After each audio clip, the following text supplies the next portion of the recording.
The Townsend Orphanage holds its annual group birthday party for children with unknown birthdays under the cold night sky. A blonde girl stares intently at the single lit candle on her cake. The blonde girl blows out her birthday candle with all her might, wondering if she put too much effort into the task. As a sudden heavy dizziness overcomes her, the girl's spirit seems to leave her body before she collapses onto the floor, prompting a panicked child to scream for the teacher. Voices in the room cry out that Lowena has collapsed, while the unconscious girl groggily laments the misfortune of falling ill on her own birthday. After 3 days of suffering while unconscious, the blonde girl finally wakes to find a somber man in glasses watching over her. Looking down at his patient, the doctor states that if his diagnosis is correct, the child has no hope. The doctor delivers the crushing news that she has at most 5 years to live and no cure exists, confirming her terminal diagnosis.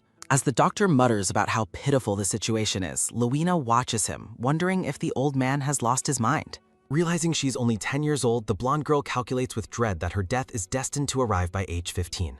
She reflects on her life of kindness, specifically how she always shared lucky four-leaf clovers with her grandfather. A crude drawing depicts a happy girl gifting a lucky clover to her grandfather. Recalling her generosity toward teachers and peers, she feels the cruelty of her impending fate is deeply unfair. During her 3-day slumber, she experienced a vivid dream of being an ordinary modern schoolgirl, no different from any of her peers. Memories of a life spent loving cute things, food, and novels flood back, ending abruptly when she was struck by a truck and died young. A shattered smartphone displays a novel titled Until the Lily Withers, the last thing she saw before her previous life ended. Those past sensations and memories remain sharp, especially the details of the story she was reading in that final moment. She realizes the novel was about a terminally ill lead just like her, and the doctor confirms her suspicion by officially naming her affliction Lily disease. The doctor explains the grim progression of the illness, where white spots spread and cause the body to rot until death follows a subsiding fever. Shortly after her 10th birthday, a window of bright light illuminates the room as the doctor apologizes for the lack of any treatment for her incurable disease. Gazing up at the dark leaves against a cloudy sky, she realizes her modern life wasn't just a dream. She understands she has been reincarnated into the book she once read, though she is frustrated to be a nameless extra instead of the protagonist. Sobbing quietly among flowers, the blonde girl mourns her dual misfortune of being both a side character and an orphan with a terminal illness. A spark of hope glimmers in her green eyes as she remembers that the novel actually contained a cure for her specific disease. She recounts that The silhouette of the original heroine appears, surrounded by white lilies. The narrative explains how the heroine sought a cure and encountered Seymour, a hidden villain who became obsessed with her because she resembled his late wife. Sweating in terror, Lowena realizes the cure won't be discovered for 7 more years, meaning she would be long dead by the time it appears in the story. With a determined look, she decides that she cannot simply accept her fate. Looking at her reflection, she weighs her status as a lowly orphan against the immense power of the Duke who serves as the story's hidden villain. A clear, sharp bell rings out from the stone tower, marking the start of a new day. A brown-haired girl bursts into the room and asks if Lowena is ready, leaving the blonde girl confused about what is happening. Laughing at her friend's dazed state, the girl explains they are volunteering at a sponsor's mansion today, reminding Lowena of a previous assembly announcement. With an urgent expression, the brown-haired girl warns her to be extra careful because they are meeting the formidable Lady Hayworth. A sharp tisk sounding punctuates the revelation that Lady Hayworth is the mother-in-law of the villainous Seymour. Lowena realizes that Lady Hayworth is the only person capable of managing the arrogant Seymour, acting as his surrogate mother. Standing before a grand castle, the stern Lady Hayworth leans on her cane, established as the sole widow and power holder of House Hayworth. Since the loss of her only daughter, Rose, the lady's eccentric and gloomy presence has made her a figure of terror for the orphanage children. The intimidating Lady Hayworth berates a boy for wiping his nose and criticizes a girl's messy appearance and mismatched buttons, demanding they fix themselves. It is confirmed that the noblewoman is an extreme perfectionist who tolerates no flaws. Seymour's history is revealed. Originally the second son of Duke Somerset, he was adopted as a live-in son-in-law by House Hayworth and took their name. Following the death of his father, he inherited the Somerset title and effectively became the head of 2 powerful noble houses. Despite the political nature of his marriage, Seymour's genuine love for Rose bonded him to Lady Hayworth through their shared grief. Lowena's eyes sparkle with excitement at the possibility of finally meeting Seymour through this volunteer work. As she tidies her appearance, she realistically acknowledges that meeting the lady of the house doesn't guarantee an audience with the Duke. She tries to bolster her confidence by remembering her historical luck in finding 4-leaf clovers and treats. Standing tall and straightening her dress, Lowena prepares herself for the high-stakes encounter. Lady Hayworth makes her grand entrance a few hours later, looking as severe and imposing as the rumors suggested. A nervous gulp sounding precedes Luena, wondering what she should do next in this tense situation. As she stands before the imposing noblewoman, a wave of doubt washes over Luena, making her fear she won't even get a chance to change her fate. Luena reflects on her past luck. She tidies her appearance with determination. A sudden, loud sneeze sounding echoes throughout the courtyard. Tea drips from the noblewoman's face. Luena fears her opportunity is ruined. Her initial plan seems completely derailed. The lady's face remains stunningly wet. A young boy trembles in fear. Luena wonders how to proceed now. Noble ladies gather for a parking. Luena intended to Martin's sneeze ruined her initial plan. The teacher berates Martin for his frozen state and demands an immediate apology to the lady for his rudeness. The trembling boy offers a stuttered apology. The teacher harshly commands him to stop stuttering and speak properly, causing him to burst into tears. Lady Hayworth intervenes, stating the boy is clearly startled and she is uneasy seeing him cry, then orders Henry to take the child away to calm him. Henry obeys. The teacher sycophantically praises the lady's generosity and resolves never to bring children with allergies again. Luena is confused by the lady's unexpected leniency regarding etiquette. She focuses on the Kicknerbar. One woman suggests a group walk with the children, and the other enthusiastically agrees it is a perfect idea to pair up. Luena is excited about the pairing. Luena steps forward toward the noblewoman. She performs a perfectly elegant curtsy. Lady Hayworth observes that this child has been watching her and notes it is rare to see one who is not afraid of her presence. The lady's hand grips her cane. The noblewoman accepts the request to walk and directs them toward the path, but Luena suddenly objects, refusing the suggested walking path. A shocked silence follows her refusal. The teachers panic, frantically scolding Luena and apologizing to the lady for the child's perceived misunderstandings. The lady stands firm in the garden. An older blonde woman bids Gordon farewell and prepares to depart. She spots a dark-haired man waiting. The dark-haired man smiles and calls out to Renee. As he kisses her, Renee expresses surprise at his sudden appearance and questions the reason for an early dinner. The man's gaze is intensely focused. A soft gasp escapes her lips. Renee realizes Maggie and Nina have returned and dreads the inevitable confrontation she will face when she goes home. The man takes her hands and firmly tells her to keep her composure as he has already made up his mind. Renee resolves to no longer allow herself to be pushed around. He advises her against confronting anyone directly. He reminds her that an offensive strategy is the most effective form of defense. Renee stares blankly in utter confusion. She looks at him with intensity. The two share a passionate kiss. Flushed and dazed, Renee what's up? He promises to ensure that no one is able to lay a finger on her. The man holds her face and declares that it is his duty to protect her. Renee wonders which one of them has truly lost their mind. He laments that they only become this affectionate when they are about to part ways. Snow falls softly near the entrance. The car waits by the house. Station announcements signal a final departure. A brown-haired woman runs desperately. The green train begins moving. She begs for the train to stop. Despair hits as the train reaves. She reaches for the passing windows. She reflects that they had only met once and never even properly introduced themselves. She decides she cannot let him go. Risking everything, she chases the train.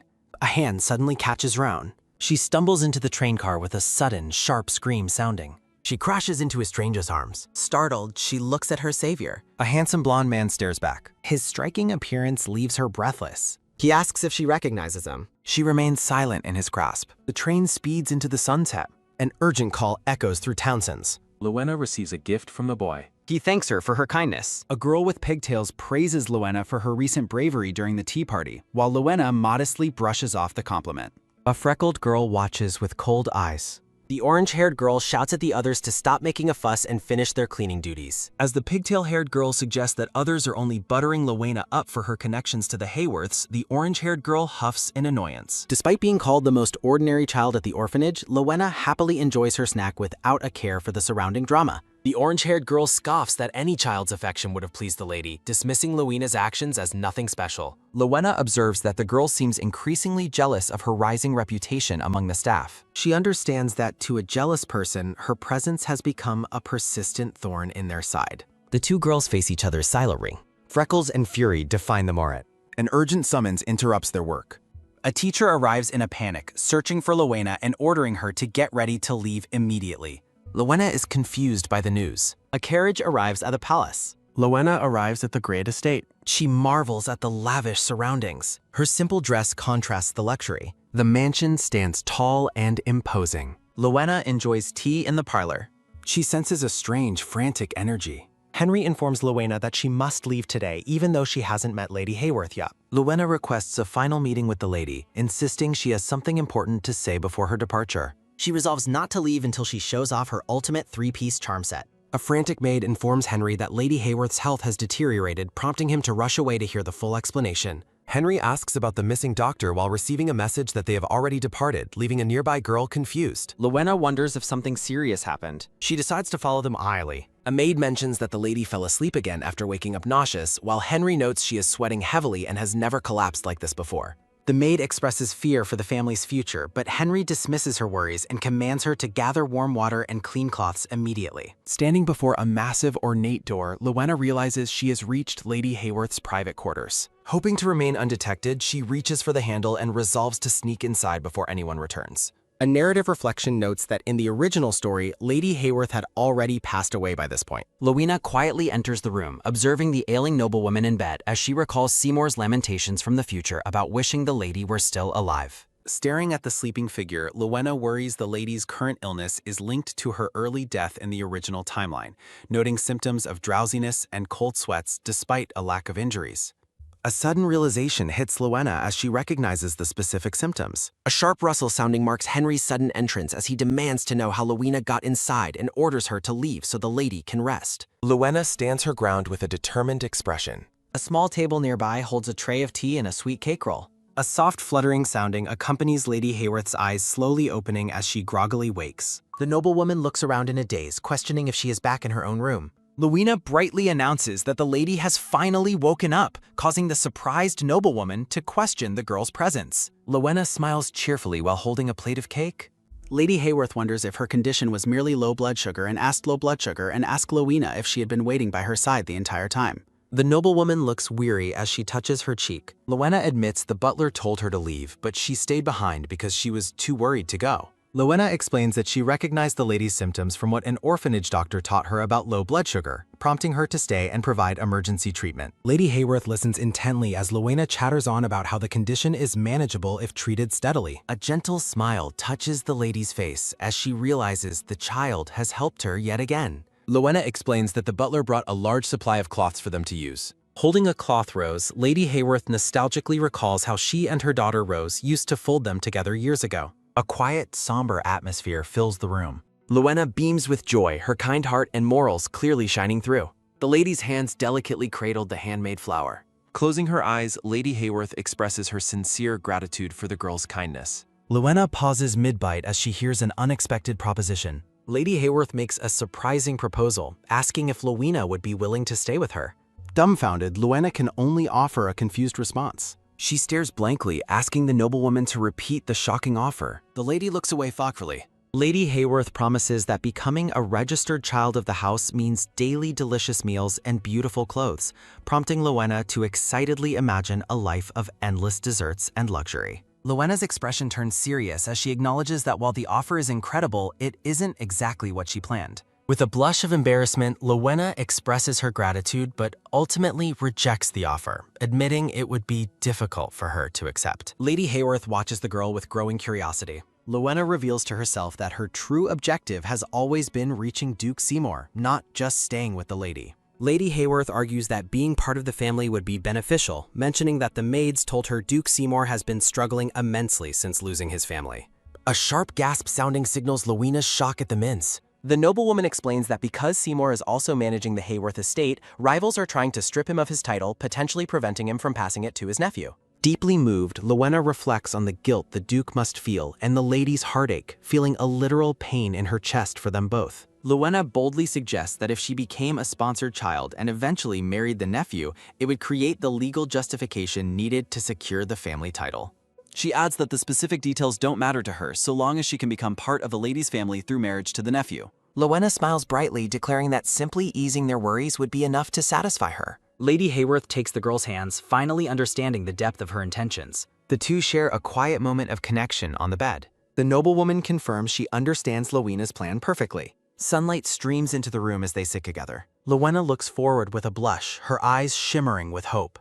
Lowena smiles as she recalls a conversation where Seymour confirmed they could work together. Seymour runs a hand through his hair in frustration, admitting he doesn't know how Lowena managed to win over his mother-in-law's favor. As the Duke sternly warns her against aiming for the inheritance, Lowena quickly interrupts to clarify that is not her goal at all. Lowena proudly presents her official registration document. Seymour reacts with shock to the agreement, questioning his mother-in-law on how he is supposed to raise a child, but she dismisses his concerns by suggesting a simple tutor will suffice. The Duke finds the proposal utterly absurd. Lowena apologizes to the Duke, admitting her stubbornness pushed for sponsorship within his household. As she tightly holds the papers, Lowena explains that her background as an unloved orphan gives her a unique perspective on their situation. Seymour listens as she describes her devotion. The lady appreciates the girl's pure intentions. Lowena expresses her sincere wish to become a true family member for them both. She claims that simply caring for them and monitoring their well-being is all she requires. Lowena stands resolutely with her registration papers. The Duke falls into a deep silence. Seymour marvels at how a 10-year-old child can so clearly grasp the complexity of their political and family situation. He silently reviews the registration document once more. Seymour looks up in surprise as Lowena approaches her. She watches him with wide, hopeful eyes. A radiant smile lit up her face. Seymour reflects on her unnerving composure, noting it feels far beyond her actual age. He remains wary of the mysterious child. Night falls over the grand Seymour estate. Lowena rests comfortably in her noon room. Lowena celebrates winning over Lady Hayworth, refocusing on her goal to secure the medicine by bonding with the Duke. Overjoyed by her progress, she celebrates her survival. A sudden, sharp gasp sounding marks the moment she remembers a critical, forgotten task. She steps into her fluffy bear slumbers. Eerie the maid asks if she is having trouble sleeping or needs a drink in her new surroundings. The maid reacts with confusion when Lowena asks to visit the Duke so late at night. A mischievous grin spreads across her face. Lowena determinedly heads toward the Duke's quarters. An aide informs Seymour that today marks Lowena's official first day at the estate. When Axel Portman suggests checking on her sleeping arrangements, the Duke dismissively questions why he would need to do that personally. Axel points out that the Duke gave her the sunniest room, suggesting he cares more than he admits. Axel Portman, the Duke's aide, is introduced. Axel playfully suggests that the Duke might eventually adopt her if she continues to win him over. Seymour ignores the teasing and prepares to leave his study now that his late-night work is complete. A soft metallic click sounding follows as he reaches for the door handle. He is startled to find Lowena already opening the door from the other side. With a cheerful announcement, Lowena declares she has arrived to give the Duke a goodnight kiss. The Duke is left completely speechless. Lowena reminds him of her promise to perform this ritual every time as part of her sponsorship. He immediately rejects the idea, claiming he is too busy with work to indulge her. Lowena scolds him, insisting that adults need sleep to maintain their health just like anyone else. Grabbing his hand with a sudden firm grip sounding, she offers to read him a bedtime story instead. A small, determined girl leads the towering Duke away from his work. A long, weary sigh sounding escapes the Duke as he gives in to her persistence. He decides he has no choice but to humor the child for a brief moment before returning to his duties. Lowena begins her storytelling narrating a tale about a prince finding a sleeping dragon in a forest. As she reads about the kind-looking dragon, Seymour laments that the entire situation is driving him to the brink of insanity. He notes that while she claimed to have learned reading at the orphanage, her voice is remarkably clear and professional. The story continues with the fairy explaining that only a warm-hearted touch can wake the cursed dragon. Staring up, Seymour cynically wonders if the dragon in the story even wanted to be woken up at all. Seymour wonders if the dragon resented being woken. Her bright voice clears his dark bops. He falls into a peaceful, honest sleep. A maid walks down the quiet hallway. The maid notes the Duke's heavy drinking, but stops when she sees a storybook on the floor. A sudden shock halts her movements. The two are found sleeping soundly together. Morning birds sing in the bright sunlight. The Duke wakes up feeling strangely refreshed. Seymour is amazed by his improved state as a status notification confirms deep sleep and sobriety. Axel Portman cries with joy over the miracle, while Seymour dismissively asks where the girl went. Seymour stubbornly refuses to join Lowena for breakfast despite Axel's cheerful invitation. A delicious breakfast awaits the young Germ. Lowena enjoys her luxury cat-themed toast. The chef encourages her to eat plenty, and Lowena happily agrees with a mouthful. Lowena reflects on falling asleep and is relieved the Duke wasn't angry, though she wishes they had shared breakfast. Hugo delivers a letter from Lady Aymer. Hugo asks if she wants to read the Countess's message now that her meal's done. The letter is affectionately addressed to Lowena. Lady Hayworth asks if the ill-tempered Duke has been bullying her and offers her support. She promises to visit soon and tells Lowena to keep a healthy appearance. Lowena excitedly anticipates showing off her success in making the Duke sleep. A sudden realization hits Lowena as she reads about the child accompanying the lady. The young heir to Somerset arrives. Lowena recognizes the boy as Dante Graham. Lady Hayworth arrives a piece deep. A heavy cane thuds on the floor. The noblewoman smiles at her young ward, Lowena rushes to greet the Aradan lady. They share a warm, affectionate hug. Lowena rambles about her happy life and beautiful clothes, overjoyed to see her benefactor. Lady Hayworth listens with deep, thoughtful curiosity. The noblewoman is amazed that Lowena actually managed to get the Duke to fall asleep. Lady Hayworth announces she brought the child mentioned in the letter. Lowena watches with bated, nervous breaths. A young boy steps forward resolutely. Lowena identifies her potential future husband. Dante Graham stares with cold, yellow eyes. Tea and cake set the awkward scene. Lowena wonders how she ended up alone with the silent, scowling boy. Lady Hayworth leaves them to get acquainted while she goes to check on Seymour's neglect. Lowena remembers she must marry Dante or risk returning to the orphanage and falling ill again. She panics at the thought of her original tragic fate. Lowena determinedly attempts to break the ice despite the boy's visible scowl. A slice of strawberry cake is offered. Lowena tries using the delicious cake as a bridge to start a conversation. She praises the mansion's desserts while trying to win him over with a smile. Dante Graham clenches his teacup in frustration. A sharp clock sounds on the table. Dante harshly warns Lowena not to consider this her home, declaring himself the only family successor. Lowena stammers that she didn't mean anything by her words, but a sharp clack sounding follows as Dante sets down his cup, telling her to forget it because he doesn't want to hear it and notes that adults forced this arrangement on them regardless. The girl watches in silence as the boy walks away. Panic grips Lowena as she wonders if he suspects her of trying to steal his position as successor. Deciding she must clear the misunderstanding, Lowena shouts for him to stop as a sudden dash sounding carries her after him. Lowena looks around in disbelief, wondering how he could have vanished and left the mansion so quickly. The girl worries about her lack of knowledge regarding the estate layout and wishes for a high vantage point to see everything. Lowena spots a massive tree and realizes she can find Dante's location if she climbs it. Her feet make a quick pitter-patter sound bid. Lowena smugly recalls her status as the orphanage's tree climbing champion. She reaches the high branches. Impressed by the view, she notes the estate's grandeur far exceeds anything at the orphanage. Lowena scolds herself to focus, fearing her first impression will be ruined forever if she fails to find him. She scans the grounds for Dante. Lowena spots the boy sitting alone and feels relieved he hasn't gone par. As she prepares to hide down and explain herself, the faint murmur of voices sounding catches her attention. Lowena peeks through the leaves and recognizes a familiar figure approaching. The girl is shocked to see Duke Seymour walking nearby. She observes that Dante hasn't noticed his uncle's presence yet. The Duke continues his walk with a steady footstep sound him. Lowena panics as she realizes Seymour is heading straight for the boy, remembering how she would be scolded for wandering without permission. She fears Dante will get caught sneaking out when he was supposed to be with Lady Hayworth. Lowena decides to distract the Duke and shouts his name from her perch. Dante looks up in confusion, wondering who is speaking. Seymour stops as Lowena waves and asks if he wants help preparing tea or would prefer a walk. The Duke asks why on earth she is up in the tree, and she nervously laughs while claiming to be playing hide-and-seek with Dante. She celebrates her perfect distraction. Axel Portman watches with amusement. The aide gives a happy clapping famine. Lowena remains safely in the tree. Sunlight bathes the Grand Seymour estate. A pen pauses as narration notes that Dowager Lady Hayworth visited the ducal residence. Seymour assumes she visited the child, while Axel Portman laughs and adds that the two of them seem to get along remarkably well. Axel praises her incredible friendliness. Seymour adjusts his glasses and silently agrees that the girl is indeed overly friendly.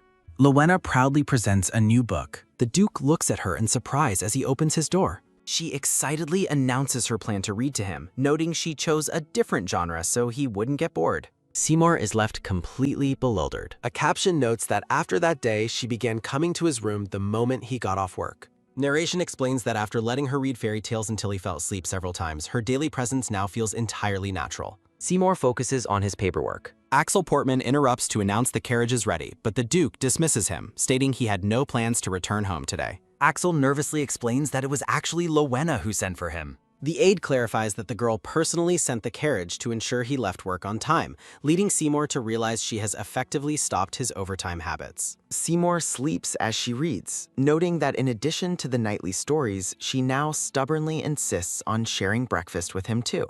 They share a quiet morning meal together. As the Duke heads out, Lowena follows him with a quick running sounding to confirm he is going to work. She smiles brightly and waves, telling him he must return home early. Seymour looks back and acknowledges her. The Duke reflects on how much his physical condition has improved lately.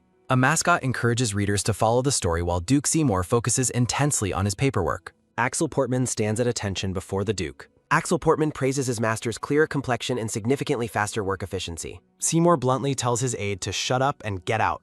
Axel defends his sincerity as a sudden knock sounding precedes the Duke inviting a visitor in. Hugo enters to report a problem while preparing for the brand launch. Seymour demands to know the specific details of the problem. Hugo explains that the brand is suspending all activities. The Duke decides they must find a new model immediately. Hugo reminds him that the photo shoot is scheduled for tomorrow. Seymour's company is primarily a trade-based distribution business. They distribute naturally dyed imported cotton fabrics. Nobility has begun seeking naturalness rather than flashy materials. A simple and elegant gown is displayed. Aubert is the premier commercial artist for high-end fashion. He is currently the most popular artist among the nobility. Aubert has promoted every major high-end brand. The artist clenches his jaw in visible frustration. Aubert screams that the current models do not provide the feeling he wants. He is famous for refusing work if he dislikes the model. Aubert declares exactly what he is looking for. He seeks a pure, elegant, yet modest child model like a wildflower. Seymour groans as he suffers through the artist's impossible demands. Axel Portman tries to offer a suggestion with a nervous interjection. Aubert discovers a perfect, untainted child in the garden. Lowena wonders if the flamboyant man is a forest fairy. A sudden shock sounding hits Lowena as the man point fire. Aubert is overjoyed by her perfect figure. Aubert declares that with her as a model, he can draw anything. Lowena asks the Duke for clarification on the strange situation. Seymour explains her suitability for the brand and asks for her help. He tells her she can refuse if the work feels like too much. Lowena is told he will do anything in return if she helps him. Seymour worries about how to properly persuade a child. A sudden realization sounding strikes Lowena. Narration recalls Seymour's history of failure, which began with missing a model and led to his downfall. Seymour's company eventually starts to totter after losing huge investments. Seymour becomes harsher while Lowena thinks of a way to solve the problem and prevent the tragedy. Lowena smiles with a new, determined plan. Seymour is stunned by her sudden change in demeanor. He asks if she is truly deciding that prickly. Lowena says she is happy to help the Duke and should do as much as she can. Seymour thanks her and promises to fulfill any request she has. Lowena begins to voice her riposte. Dante Graham watches them from behind a pillar in suspicion. Dante is surprised to hear his own name mentioned in their conversation. Lowena stands bright and confident in the garden sunlight. Dante reacts with total wide-eyed shock. A mascot waves as a carriage wheel turns with a sudden thud sounding. Dante watches the estate from the carriage window. Narration notes a year has passed since Dante's last visit to the Somerset residence. He reflects on visiting the estate for the first time without his parents. Dante observes that nothing has changed, though Seymour asks a servant if his mother-in-law is currently inside the house. Lowena winks and promises to see Dante again while he reflects on how much her presence has changed the atmosphere. Lowena stands in the sunlight garden and asks if Dante could also become a model for the brand.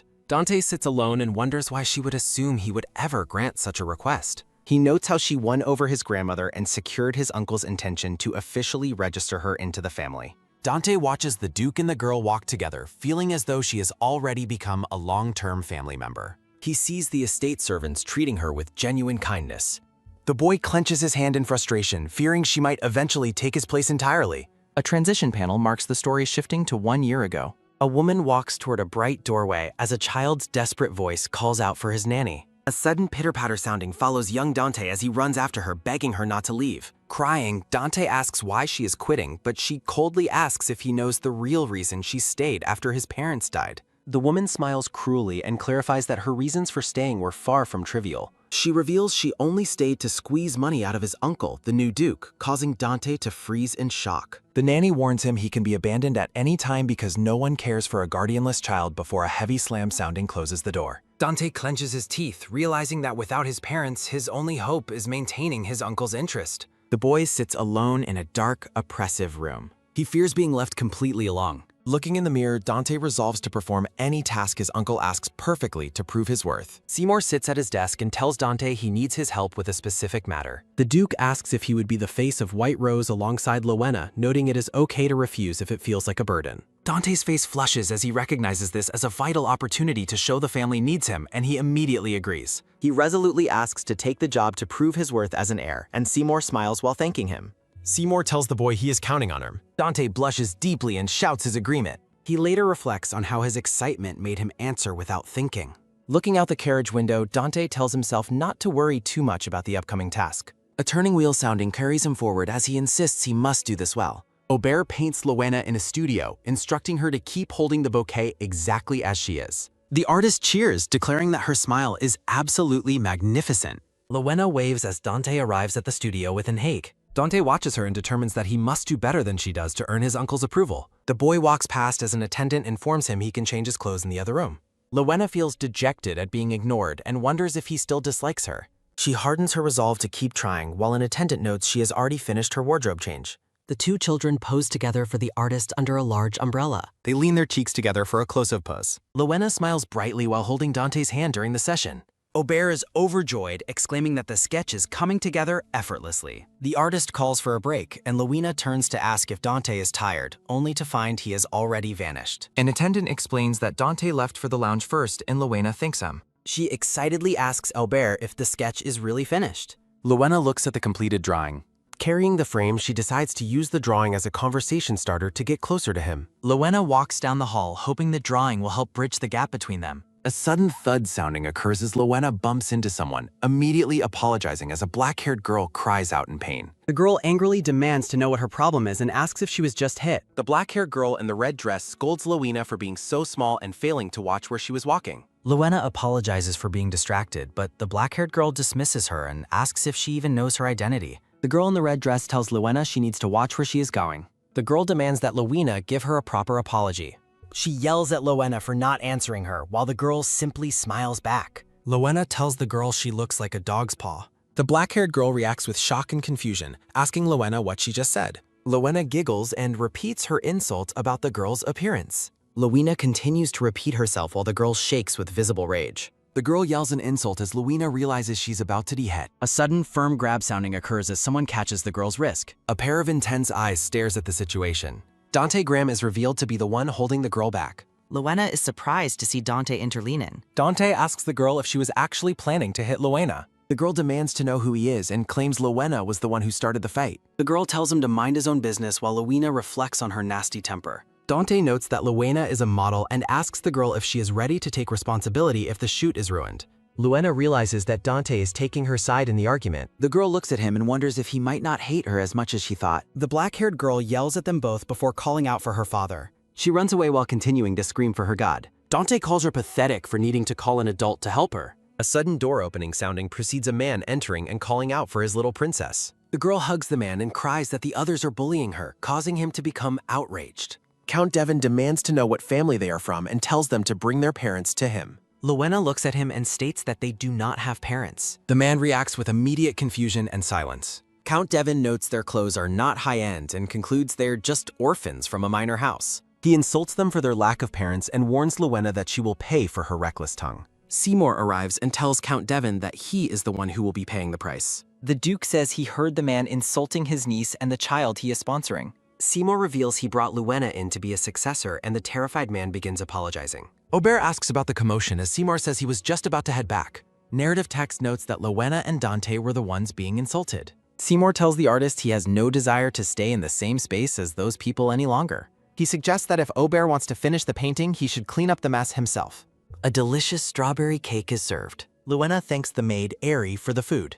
Lowena happily enjoys her sweet dessert. Seymour tells Dante he heard that he stepped up to help when Lowena was insulted. A soft pat sounding follows as Seymour tells the boy he did a good job. Dante looks pleased by his uncle's rare price. Seymour tells Dante that he should also take some time to rest. Lowena eats and notices that Dante does not seem as joyful as before. More cake is brought for the children. Lowena thanks the servant for bringing more food. Dante sits quietly and stares at the table. Lowena tells Dante that the cake is delicious and offers him some, but he refuses. Dante tells her to keep it for herself as Lowena notes he is being cold again. Lowena asks where he is going, and he tells her it is none of her business. Lowena looks stockle. Dante sits in a dark room with a book, letting out a soft sigh sounding as he admits he cannot concentrate. He recalls Seymour patting his head and praising him for being there during the confrontation.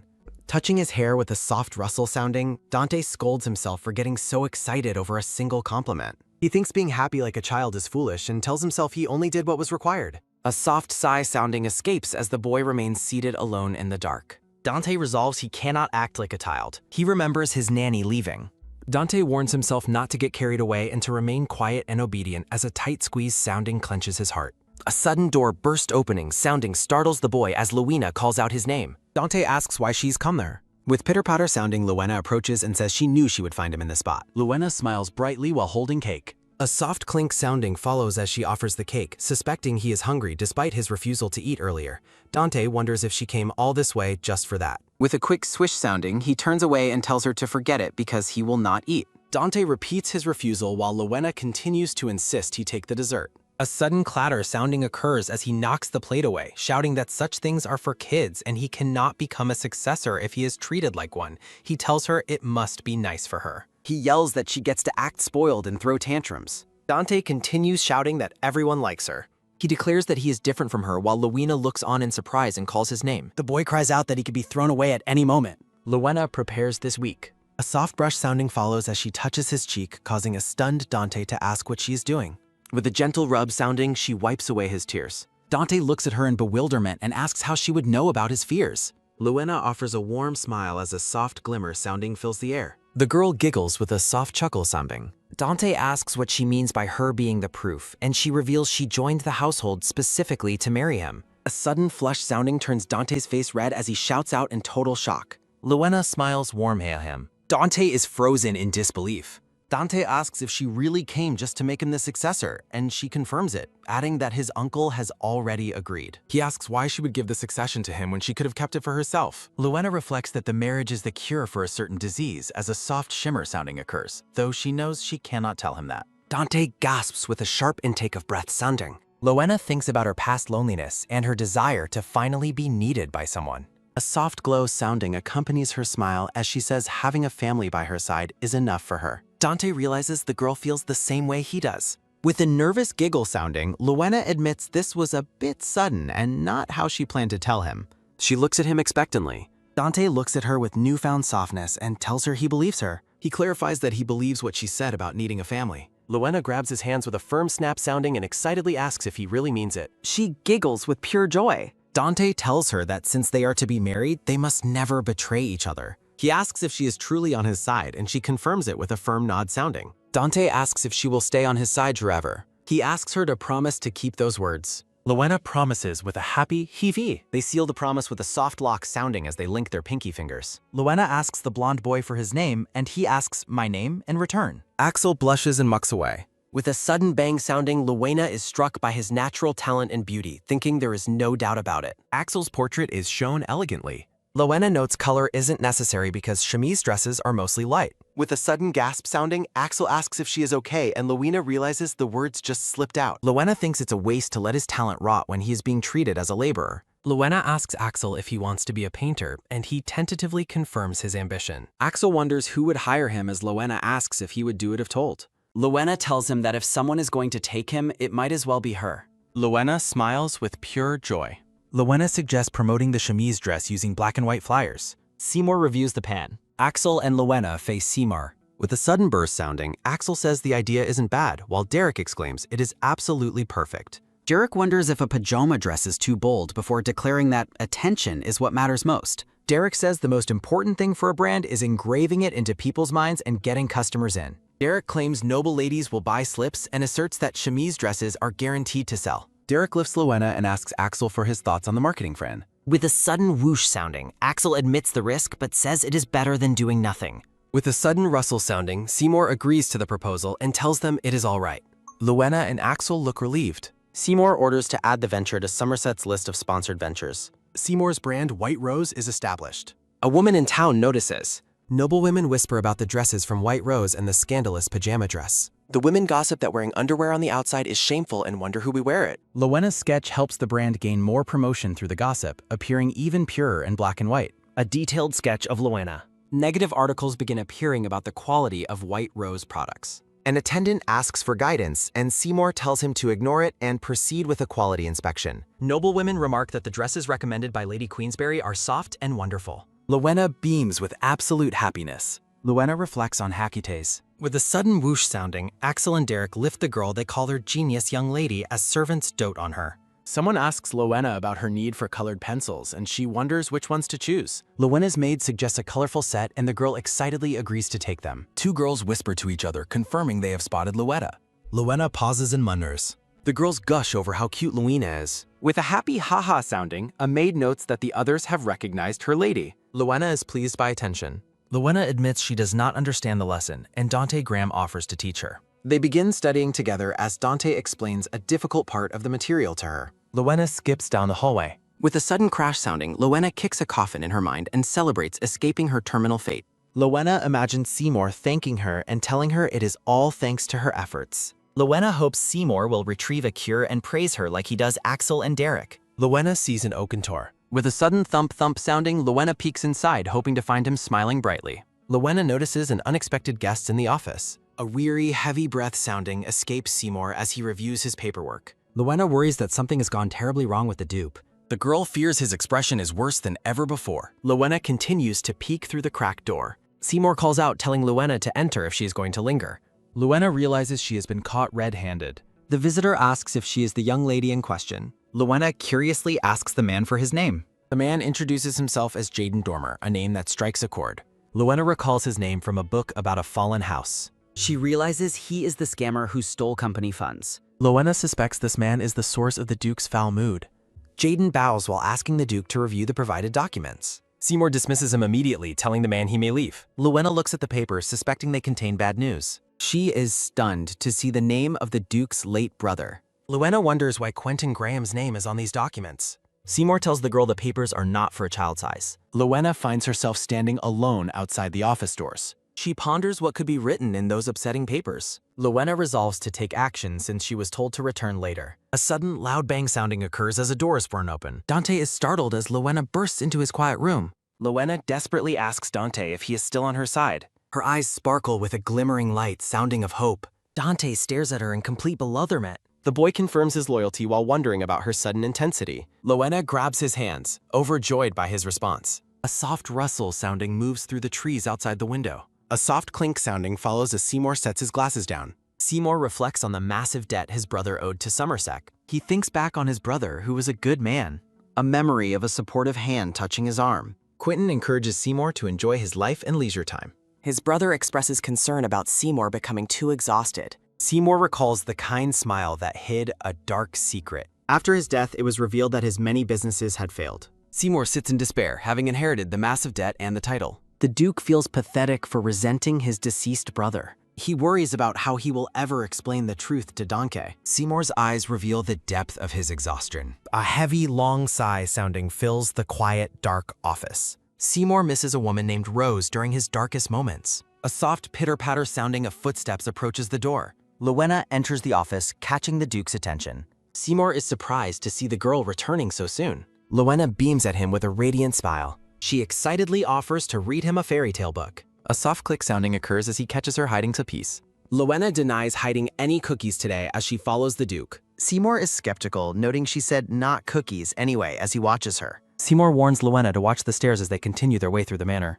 The scene shifts abruptly as Lowena begins to enact her secret plan in the dead of night. A hand reaches for the hidden documents with a soft rustle sounding. With a frustrated sounding, Dante is confused about why he is being dragged into this mess. Dante expresses his total lack of understanding about her sudden intensity and strange behavior. Lowena excitedly explains her scheme to find the truth behind the Duke's dark mood. Lowena suggests they steal, copy, and return the documents to avoid being caught.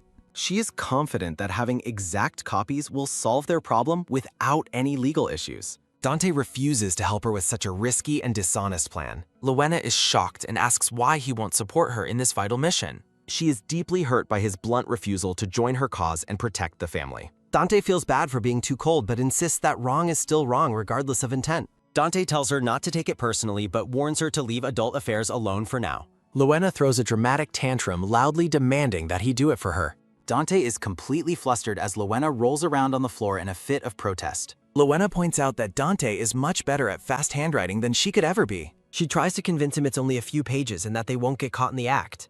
Lowena continues to plead desperately for his help, her eyes full of determination. Dante remains firm, telling her that forcing the issue is useless and he will not be swayed. Lowena accuses him of abandonment, which finally causes Dante to relent and listen to her details. Lowena explains she saw a specific name on the documents that changed everything. Dante is startled when she swears she saw it clearly and without a doubt. Dante is shocked to realize the name belongs to his late father, Quentin Graham. Dante reflects on how his father died suddenly in an accident without ever leaving a will. Lowena asks if he trusts her, insisting that what she saw on those papers is the truth. With a heavy, long sigh sounding, Dante finally gives in to her persistent requests. Lowena is overjoyed and praises him for being the best friend she could have. The story returns to the present under the cold light of a full moon in the night sky. Lowena grumbles about the long scolding he gave her disguised as a boring fairy tale. Dante reveals he finished copying all the documents they found in the office. Lowena begins to read the copied papers with focused and intense curiosity.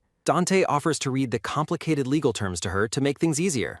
He explains the law concerns inheritance for relatives belonging to other houses. Lowena realizes the documents contain important and potentially dangerous secrets. The papers reveal that Quentin was looking into inheritance law just 2 weeks before his death. The document specifically details how much of the Somerset family inheritance would go to Seymour. It is revealed that Quentin was buried in debt while the previous duke was battling illness. Quentin's actions are interpreted as either seeking his own inheritance or trying to claim Seymour's share. Lowena realizes this discovery is exactly why the Duke's mood has worsened so significantly. She recalls that in the original story, the Duke's hatred for Dante was tied to his father's actions. Lowena observes that their relationship currently seems to be holding steady despite the past. She wonders what kind of problem will eventually arise to trigger the conflict she knows is coming. Lowena suspects Jaden handed over the papers to sow distrust and destroy the family from within. Lowena vows to uncover all of Jaden's schemes and protect the people she cares about. Lowena asks Dante if that was everything they managed to find in the Duke's papers. Dante's expression turns dark as the weight of the truth about his father sinks in. Lowena tentatively tries to check on him, worried about his intense and somber reaction. Dante stoically accepts the responsibility for his father's perceived wrongdoing as the scene fades. Dante says that even if it hurts, his father's mistakes will naturally become his responsibility if he becomes the heir. With a soft pew sounding, Lowena watches him from under the blankets and thinks it is good he is responsible. She worries about his exhaustion. A click sounding as she shares a secret. Lowena tells Dante the man who brought the papers is bad and they are likely fake, which Dante questions. She admits they could be real. Dante smiles softly, saying he just did not want her to feel too much pain. Dante looks at her intently and tells Lowena not to forget the promise to stay on the same side. Lowena blinks and agrees, but wonders to herself why he is suddenly bringing the promise up now. He blinks and simply agrees. A soft rustle as hands join. Lowena thinks he is her first friend in the novel and really wants to help him as they HUD. What must he look into? Seymour stands in his office and notes his secretary was right that Jaden was once Quentin's attendant secretary. With a soft swish sounding, Jaden hands over the documents and tells the Duke to take a look. Seymour asks how the papers are suspicious before his eyes widen in total shock at what he sees. Seymour reads a debt bond from the House of Hayworth signed by Quentin and Rose, wondering if they were close. With a soft whoosh sounding, Seymour is troubled because he was certain the two had no dealings with each other.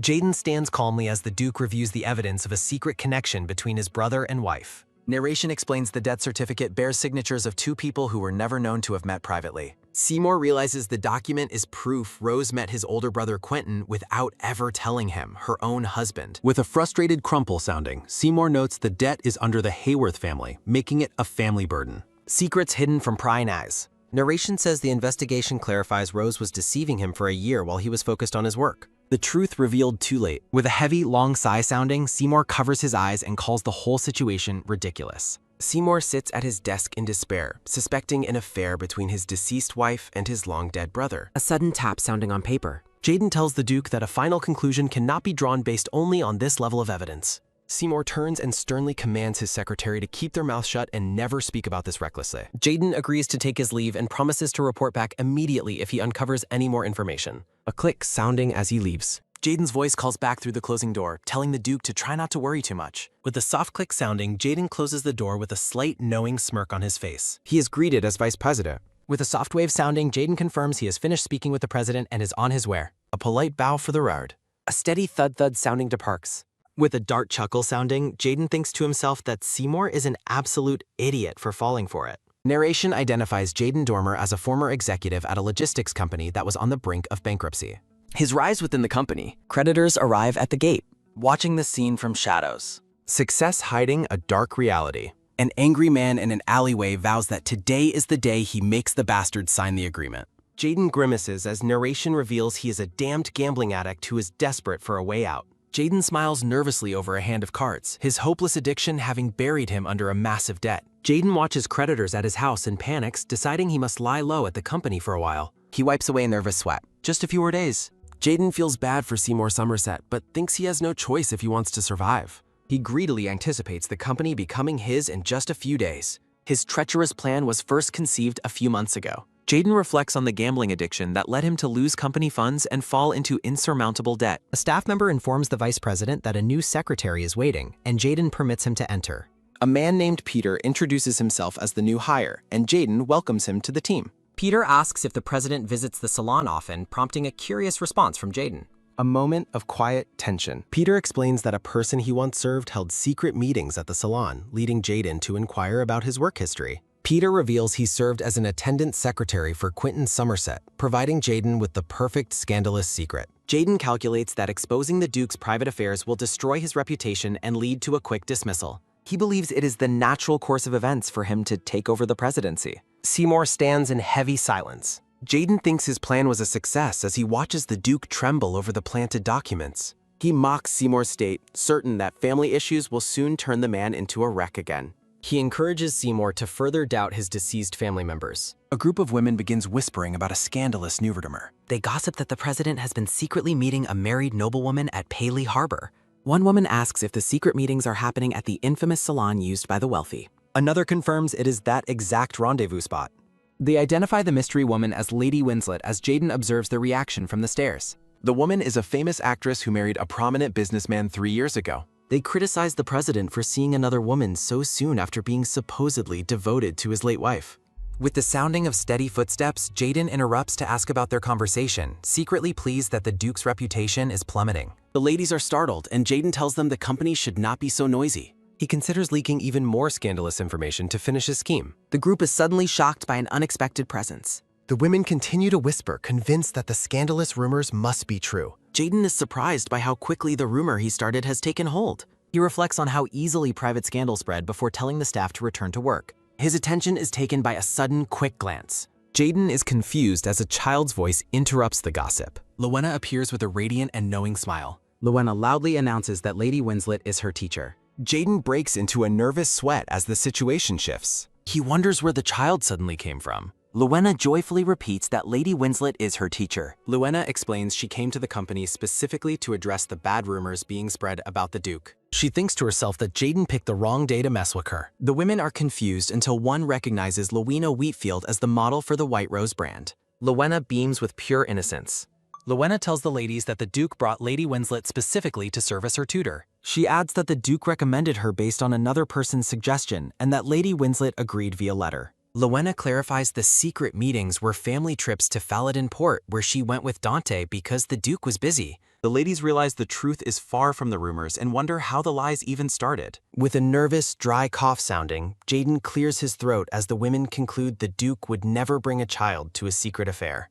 Jaden tries to dismiss the conversation as a private family matter as he steps forward. He wonders what the girl is up to and claims that further talk will only trouble his grace. Panicked that his plans are failing, Jaden tells Lowena she must leave the building immediately. He tries to regain control, ordering everyone to get back inside and stop making noise. Lowena identifies Jaden's malicious intent to slander the Duke and refuses to be intimidated by his attempts to dismiss her. Lowena boldly confronts Jaden, declaring she has a message for him as she refuses to back down. Lowena informs a visibly sweating and surprised Jaden that several people were looking for him outside. Lowena reveals that creditors were calling him a scoundrel for not paying interest, sending Jaden into a silent cursing panic. Jaden tries to deny knowing anything about the accusations, but Lowena insists the creditors specifically named him. Nearby staff members begin whispering about the scandalous news of debt collectors coming to the company. The workers express their shock at the vice president's hidden financial troubles. Jaden overhears the gossip and realizes his reputation is effectively ruined, noting this was not part of his plan. Lowena cheerfully urges him to check for the creditors as a soft quiver sounding shows Jaden is shaking with suppressed rage. Jaden is left speechless as Lowena notes that his words are quickly losing their power over others. Lowena smiles with satisfaction, knowing her public call-out has stripped him of his credibility. Jaden glares at the child with a look of pure, concentrated hatred. With a sharp swish sounding, Jaden turns his back on the group to make a hasty exit. Steady thud-thud sounding as Jaden walks away, staff members question if all of his previous claims were also baseless lies. The women conclude that a child would never lie about such matters, confirming their doubts about Jaden. Satisfied with her successful counter-rumor, Lowena decides it is finally time to find Seymour. Lowena looks around the grand architecture of the hall, wondering where the Duke might be hiding.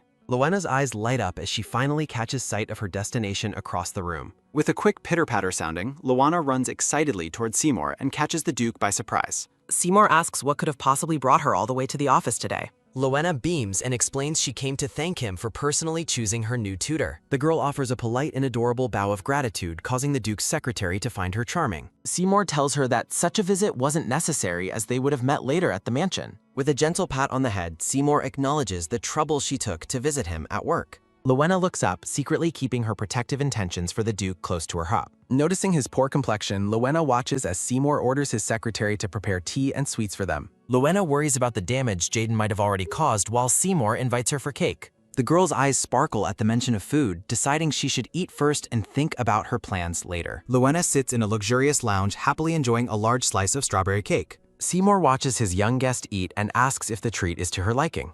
With her cheek stuffed, Lowena gives her enthusiastic approval while Seymour tells her to finish before talking. Lowena swallows her food, viewing the cake as essential fuel for the strength she needs to protect him. Lowena suddenly stands up and urges the Duke not to worry about anything. Striking a heroic pose, Lowena declares that everything will be fine because she is there to help. Seymour is left stunned by the girl's sudden and fierce vow to protect him no matter what. While the secretary jokes that she must mean she will finish every crumb of cake, Lowena remains determined. Transitioning to a new art lesson, the teacher announces they will be drawing freely today. Lady Winslet encourages Lowena to draw whatever she feels like in her sketchbook. A focused scribble sounding as Lowena begins sketching in her notebook. Lowena draws an angry caricature of Jaden, reflecting on how frightening he acted the previous day. The girl thinks about the malicious rumors and the urgent need to stop Jaden's schemes. Narration warns of a dark future where the company falls apart and family fortunes plummet due to Quentin's debts. Lowena vows to prevent Seymour from being driven into a corner and crumbling as he did in the original story.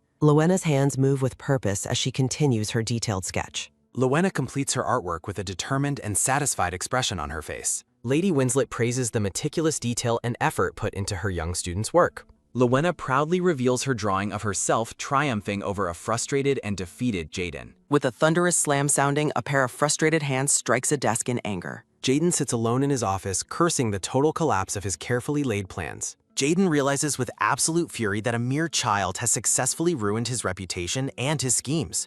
Jaden vows to destroy both Quentin and Seymour. He fumes over his failing plans. A hard crunch sounding as Jaden clenches his fist in frustration. He laments the girl's popularity and his own failed rumors. Lowena brightens the office by delivering heart-shaped cookies to the staff. The employees find her adorable and assume the Duke is a kind man. Jaden realizes the Duke's reputation is actually improving. A low grind sounding as Jaden grits his teeth in anger. A sudden thud sounding as debt collectors violently demand repayment from a desperate Jaden. A cold whoosh sounding as the collectors issue a final, terrifying warning. Jaden decides he must find the money immediately through embezzlement. He blames the young girl for ruining his original scheme.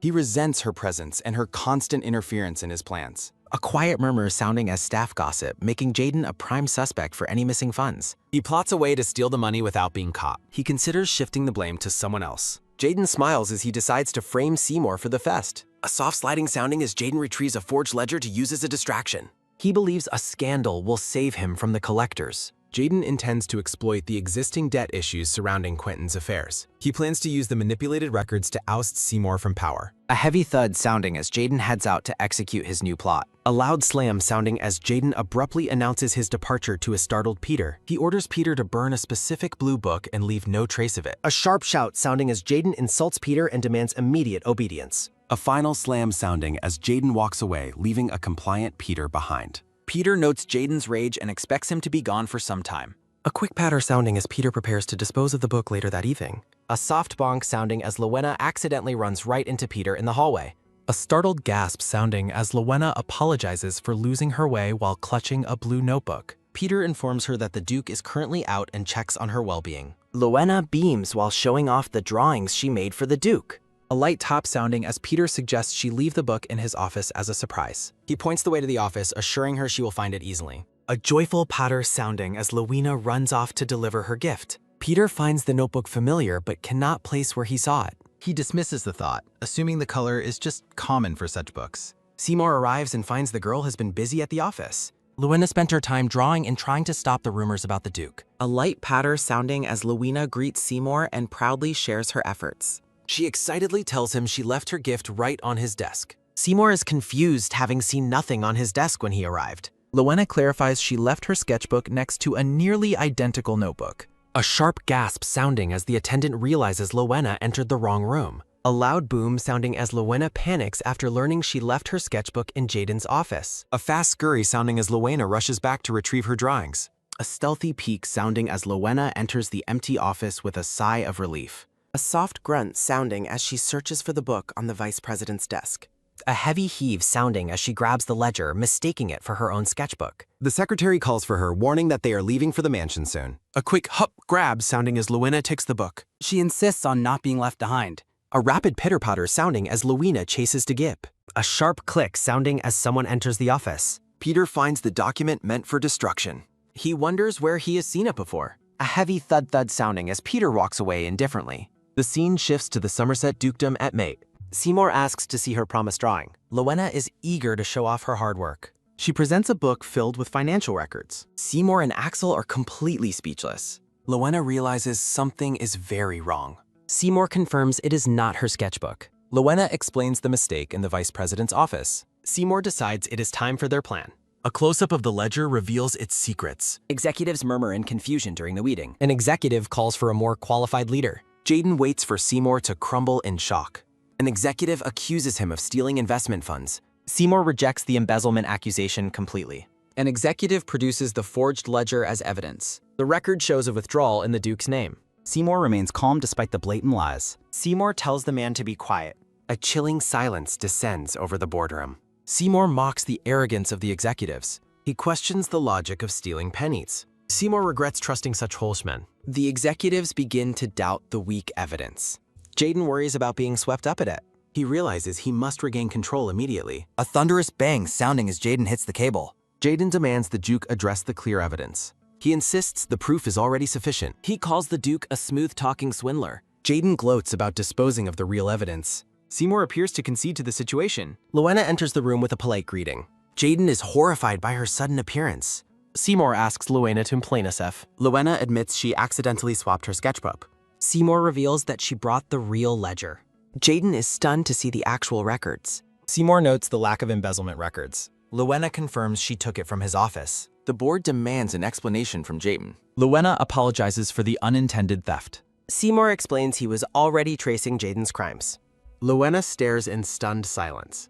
Seymour gently pats Luena's head while assuring her that she is not at fault and expressing his relief that he found the ledger before anyone else did. Seymour gazes off sternly, thinking that Jaden must have been incredibly desperate to keep such a secret hidden. Narration notes that Seymour expects Jaden to strike back very soon. Jaden shouts for everyone to shop. Jaden frantically claims that Seymour and the child are framing him, demanding proof that the ledger was even in his office. Seymour remains composed, deciding that he has no choice but to bring in witnesses to end the debate. A light creak sounding as Axel opens the boardroom doors. A sudden gasp sounding as Jaden recognizes the people entering the room. A steady thud-thud sounding as a group of debt collectors walks toward the table. Seymour explains that the company's recent instability was caused by these outsiders, all due to the funds Jaden embezzled. The collector confirms they are there for an overdue debt that Jaden promised to pay by the end of the day. The man explains that Jaden promised to pay them using company checks and even signed a formal memorandum. A sharp slap sounding as the collector reveals the paper with Jaden Dormer's name written clearly upon it. Seymour reviews the document, noting that company checks require a representative's signature and pointing out Jaden's massive gambling debts as his primary motive for the forgery. Seymour tells the man that his intentions to oust him and take his position are now undeniable.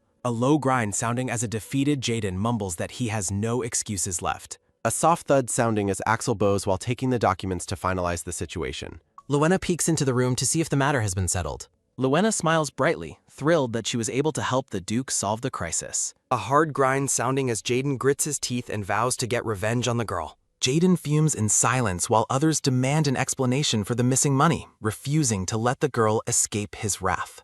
Jaden sits behind bars, having been arrested for fraud and embezzlement after police searched his estate. Narration confirms that all of the stolen funds were successfully recovered. Back in the office, Axel expresses his relief that the crisis was averted and credits Luena's quick actions for the success. Axel notes that the Duke still looks unwell and asks if there is something else bothering him. A faint glimmer sounding as Luena worries about Seymour's lack of recovery. A quick thud-thud sounding as Dante approaches Luena in the Grand Hole. Dante asks what she is doing and questions if she is secretly eavesdropping on her uncle. A sudden shh sounding as Luena covers Dante's mouth and whispers that they are going to get caught. Luena signals for silence while Dante looks on in confusion. Inside the room, Axel reports that Jaden's information regarding Quentin and the madam appears to be true. A heavy thump sounding as Lowena overhears them discussing a secret relationship between Quentin and Rose. A sharp crack sounding as Lowena's mind reels from the scandalous implications of an affair between the two relatives. Dante continues to mumble his disapproval of her eavesdropping on adult matters. A startled gasp sounding as Lowena tries to explain herself while Dante bends over in visible distress. Dante looks downcast, lamenting that adults always have reasons to keep secrets hidden from children. A firm thud-thud sounding as Dante walks away, telling Lowena to go back to her before she gets hurt too. Lowena holds her face in distress, fearing that the distance between Dante and the Duke is growing again. Lowena wonders if she has accidentally caused a massive disaster. A heavy flop sounding as Lowena collapses face first onto her bed in despair. A loud thump-thump sounding as Lowena kicks her bed and scolds herself for involving Dante. Lowena rolls over and realizes that solving Seymour's problems isn't enough. She must find a way to help Dante as well. Lowena thinks back to the original story where Quentin and Rose were only minor characters, then suddenly has a realization. A quick boing sounding as Lowena sits up with a look of sudden inspiration. Narration explains that most families repurpose or empty the rooms of the deceased. Lowena recalls seeing Hugo leaving Rose's room and hearing that Seymour has never touched the area. Hugo explains that the staff dare not mention the madam to the Duke because he isn't emotionally ready to hear it. Hugo hopes that one day the Duke will be the one to finally close the door on that past. Lowena peeks through the door, realizing that there may be clues left behind in the untouched room. A narration box describes Lowena's strange feeling about a past glimpse into Rose's room. The room's eerie stillness makes it feel as though the late Duchess Rose could walk back in at any moment. A blonde-haired woman sits at the desk, lost in her work from a time long gone. A quick click sounding as Lowena peeks through the door, promising herself she'll only take a brief look. A soft creak sounding as she enters the room, hoping her curiosity won't lead to trouble. She stares in awe at the preserved room. A frantic rustle sounding as Lowena searches everywhere, frustrated by the lack of clues. A faint glimmer sounding as she discovers a drawer secured by a distinct rose-shaped lock. A low sigh sounding as Lowena laments the missing key, until the great lady asks why she looks so dejected. A sudden jolt sounding as Lowena realizes she's been ignoring the elderly woman across the table. The elderly woman notes the girl's uncharacteristic mood with a knowing smile. A soft clatter sounding as the snacks are almost taken away, prompting a panicked protest from Lowena. A happy munch-munch sounding as Lowena enjoys her treats while the elderly woman praises her recent efforts. She dismisses the praise while offering a philosophical take on the value of her actions. A sharp snip sounding as she carefully prunes a yellow rose. A gentle rustle sounding as she explains that moving on from the past requires the courage to take the first step. Lowena curiously asks if the older woman has faced such a difficult moment herself. The elderly woman asks if Lowena remembers providing the very thing they are discussing. Lowena is baffled by the claim, but the woman assures her she will understand in time. The elderly woman requests that Lowena deliver the flower vase to Rose's former room. Lowena readily accepts the errand, feeling relieved that the tension has passed.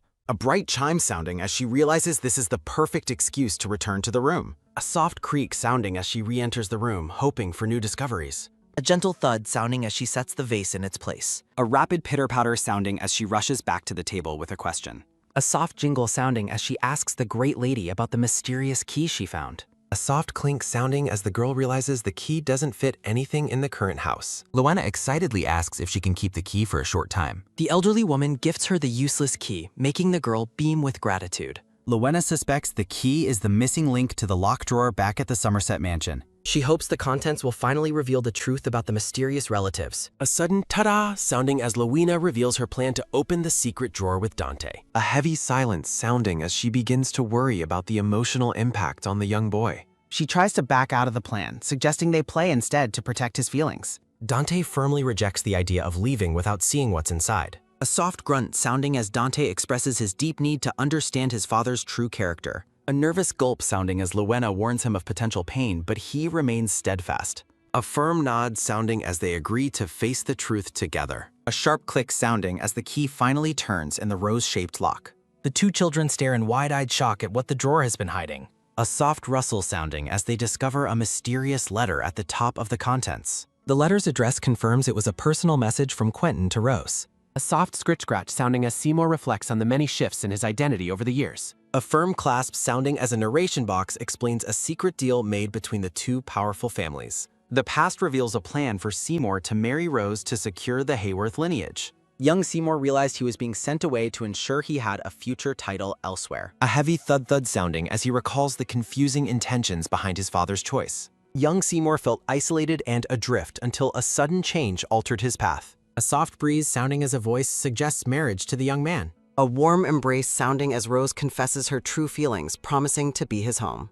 Rose promises to stay by Seymour's side so the Hayworth estate can be a home for him. The blonde-haired woman smiles with pure joy. Seymour asks for her answer while reflecting that Rose was the place where he truly belonged. He thinks to himself that she was the very reason he lived. A dark shadow looms as Seymour realizes Rose had been hiding a secret from him. He laments that the secret involved his own brother. Seymour sits at his desk wishing he had never discovered the truth about the affair between Rose and Quentin. He stares ahead, thinking that dying after her might have been less painful than this. Lowena bursts into the room and tells the Duke it is already bedtime. She expresses shock that he is still working so late into the night. Lowena tells him to hurry up and put things away, and Seymour tiredly agrees to stop. Lowena drags him along while scolding him, leaving Seymour to wonder if she realizes what she is doing. Seymour notes that the girl always seems to appear whenever he falls into gloomy thoughts. He admits to himself that he has grown used to her constant routine, despite finding it ridiculous. Lowena tells him to lie down in bed immediately. Seymour warns her not to fall asleep first like before, but she promises he will love today's story. He smiles, thinking that the way she worries about him is oddly admirable. Lowena tells him to close his eyes as Seymour feels his thoughts finally begin to quiet down. He finds the predictable fairy tales strange as she begins to read. Lowena begins reading a letter that greets the recipient, which immediately surprises Seymour. Seymour sits up and asks what she is reading while she continues describing a location. Seymour looks at her seriously and asks if she can show him that letter. Lowena gives the Duke a warm and knowing smile. She hands the paper over and tells him that this is the letter. The letter from Quentin explains that he went to Feldenport to borrow money from Marquis Talbot. Quentin notes that Seymour would have helped him if he had only asked. He admits that, as the older brother, it felt humiliating to confess his failure to Seymour. Quentin expresses his gratitude for the funds provided that helped him solve an immediate crisis. He tells the lady that he is embarrassed to receive such help, but will never forget the debt. A postscript in the letter mentions that Seymour might face difficulties with the Somerset inheritance. Quentin asks if she could request Seymour to visit the Graham or Somerset estate soon. He adds that it would be fine for her to visit alone if it is too difficult for Seymour. Quentin reveals his intention to settle the estate fairly with his brother. He believes that their father would have wanted the estate settled in such a manner. Quentin smiles as he writes that he must take care of this for the brother he has done nothing for. He reflects on Seymour being a child who is practically alone since his youth. Quentin's final plea in the letter is for the lady to stay by Seymour's side for a long time. A soft sob sounding as Seymour hunches over the letters and begins to weep. Lowena watches him, realizing the Duke is reacting in the exact same way Dante did. Dante and Lowena sit on the floor surrounded by the letters they discovered earlier. Dante tearfully agrees with Lowena that his father was truly a good person. A soft sob sounding as Seymour hides his face and thanks Lowena for what she has done. He thanks her again as the girl prepares to settle into bed. Seymour pulls Lowena into a tight and emotional embrace. Lowena reflects on the original story where Seymour was destined to become a villain after being betrayed. She realizes her interference stopped Jaden's scheme and cleared the misunderstanding about Rose and Quentin. Lowena wonders if she has successfully prevented the Duke from becoming a villain. She observes that the Seymour she knows isn't the villainous person described in the original book. Lowena thinks that if Seymour has come to his senses now, things will change. She hopes he can bring forward the timeline for importing the cure for the Lily disease. Lowena wonders if her efforts to change the future have finally succeeded. An oppressive darkness begins to close in. A man with a single glowing eye mutters Lowena's name from the shadows. A narration box notes that several days have passed since the emotional breakthrough. The butler informs Lowena that the Duke is buried in work once again. The silver-haired man looks apologetic as he delivers the news. He explains that the Duke's workload has doubled since Jaden's imprisonment, much to the girl's shock. Lowena is heartbroken to learn she won't even be able to see him briefly. A soft rub sounding as she notices the marks of the disease spreading on her neck. She worries about her deteriorating condition and her stalled plan to secure the medicine. The girl becomes desperate, realizing she must meet with Seymour to survive. A staff member asks if they should let the Duke's birthday pass unobserved this year. Lowena is stunned to hear about the upcoming birthday and last year's lack of celebration. She thinks of how lonely it would be for him to spend such a day alone. Lowena resolves to throw him a proper celebration. A happy chime sounding as she realizes a party is the perfect excuse to see him. A heavy bang sounding as Lowena bursts in, startling Dante while he reads. She frantically informs the boy that they must prepare for his uncle's birthday.